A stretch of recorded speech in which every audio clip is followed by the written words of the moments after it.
ఎంత కష్టపడ్డా తెలుసా? ఇప్పుడు నువ్వు గింత అంతలేవు కానీ నా ఇది మర్రబడతావు. నువ్వు పుట్టినప్పుడు ఎంత ఇబ్బంది పడ్డా అనుకున్నావు.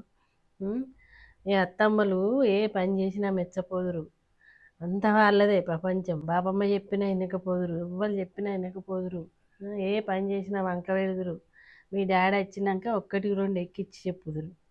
చెప్తే వాళ్ళ మాటలు పట్టుకొని గిట్లెందుకు చేసినవే గట్లెందుకు చేసినవే అని మీ డాడీ కూడా నన్నే పొట్టు పొట్టు తిట్టు. వాళ్ళంత కుజ్జోళ్ళు ఎవ్వరు లేరు.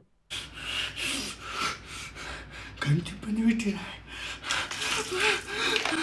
కంచి పని. A few moments later. ఏమరా అల్లుడు, ఏమైనా చదువుతున్నావా? ఇప్పుడు ఏ క్లాస్ చదువుతున్నావురా? నీ ముఖం చదువుతున్నా, నీ ముఖం చదువుతున్నా. మా మమ్మీని ఎన్ని పని. ఏం మాట్లాడుతున్నావురా? అత్తమ్మని మాట్లాడే మాట గదేనా? అత్తలతో గదేనారా మాట్లాడేది? ఇంతటి గిదే అక్క, నాకు నెత్తి నొప్పి ఎంత చెప్పినా ఇంటలేడు. నువ్వే అన్నావు మళ్ళా నోరు తెరవ, అవా తెత్త నోరు తెరితే మళ్ళా బట్ట మీద కూర్చుతాను వచ్చే. ఏం మాట్లాడతాను?